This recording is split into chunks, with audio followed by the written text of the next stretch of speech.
What's up guys, it's your boy George here coming at you with another video. Today we're going to be talking about risk and how diversification eliminates risk. Not all of it, but most of it. Let's get on with the video. So guys, there are three concepts I want to talk about before we get into the video.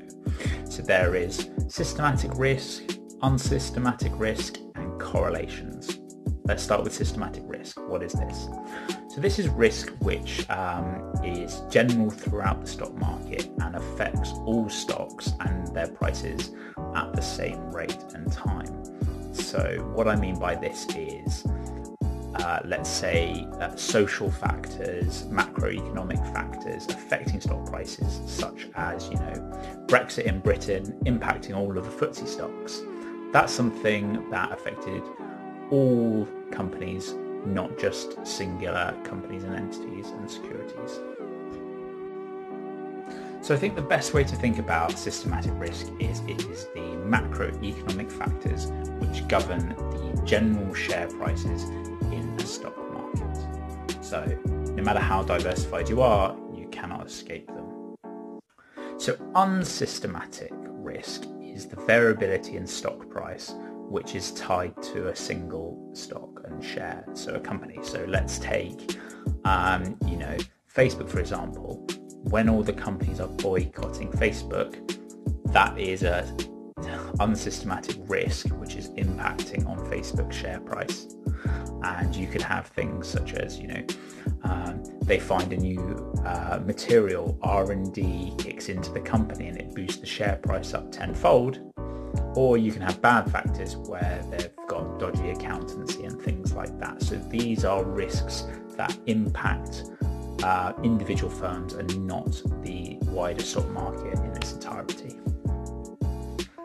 So I think the best way to summarize unsystematic risk is it's the risk associated with individual companies, and it is based off factors which are isolated, so microeconomic factors within that company. If it does well and positively, the share price will increase. But if it does negatively, that is a risk that will only impact that company. Like Boohoo recently. RIP, my original video.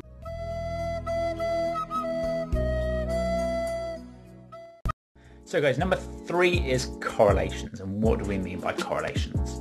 Having a correlation between something is a mutual benefit between something or a relationship between it.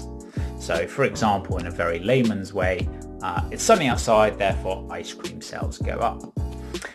This is great when you think about it like that, but when you have something called a negative correlation, so when something is bad, it negatively impacts that share or security. So let's take the housing crisis in 2008 and let's tie that to a housing REIT, for example. When that hit, it probably negatively impacted the housing REIT. So what you don't want to do is have all of your eggs in one basket and not diversified. So if that correlation comes along and you have all of one security type and it's a negative correlation, that is when your portfolio will do that. Not very good. Oh, we leveled up.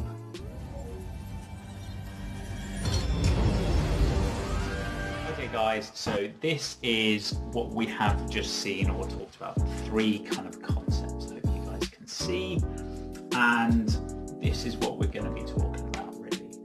It is how diversification reduces risk. So we talked about systematic risk, and then what's represented here is that unsystematic risk.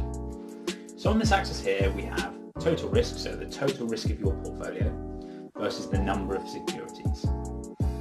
And as we can see, as the number of securities increases, it reduces that risk of your portfolio. And this is where it takes into consideration that the more securities you have, it limits the potential negative impact of unsystematic risk each security in your portfolio can have. So as we increase the number of securities to 30, we get a dramatic decrease in risk.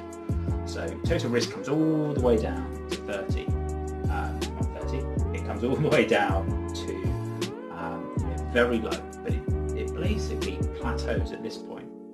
And this is the systematic risk. So this is risk that is going to be in every portfolio, and this is the risk that is associated with the stock market itself. So this systematic risk right here is risk you cannot diversify out. And what we mean by that is this is risk that is going to be felt through every stock and share in the stock market. So this is the current situation we find ourselves in right now. That was a risk that if you looked at all the stock markets, all the indexes, they all were negatively impacted by that, and that is that kind of risk. So no matter how many number of securities you have, the number of diversification, you will eventually reach this point here, systematic risk kind of benchmark level, where if you increase the number of securities, it tends to come back up because you start to put your money into bad companies and you can't get below here, which is important to know. So guys, I just want to give a quick example about correlations at the bottom.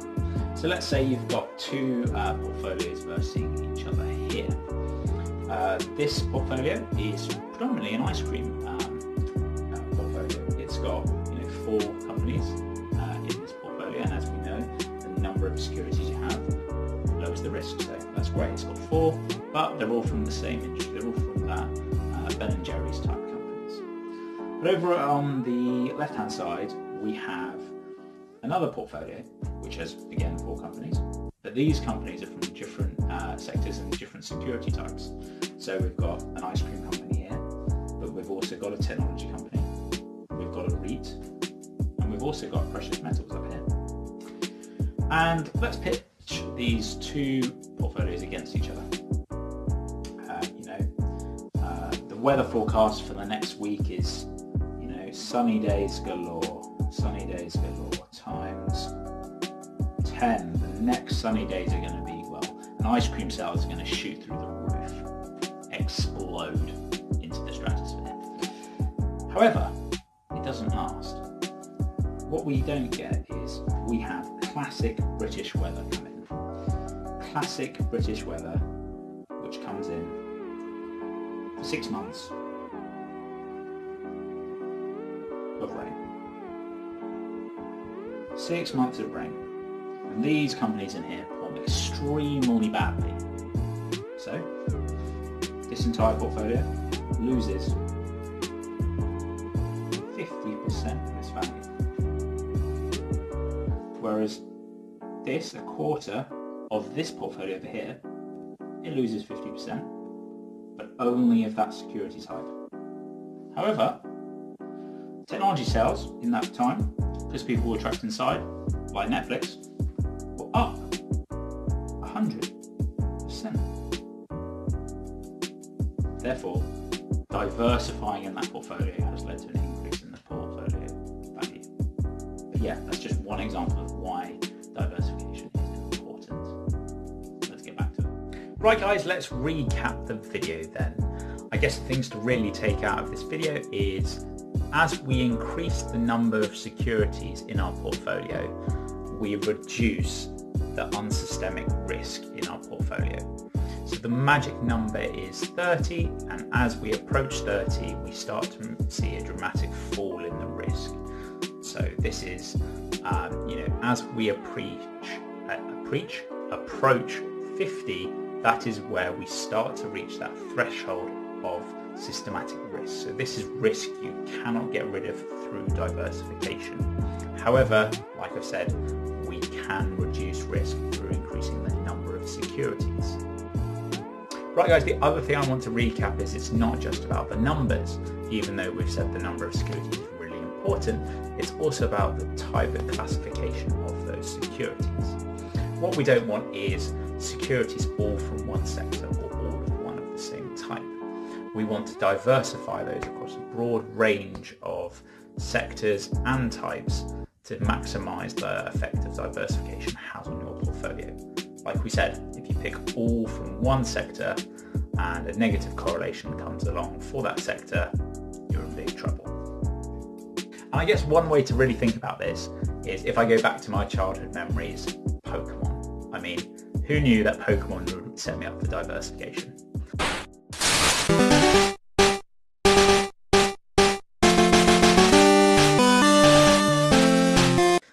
Everybody knew that if you had all of one type of Pokemon, let's pick fire, everybody loves Charmander. Apparently it's the most recognisable Pokemon in the world, after Pikachu.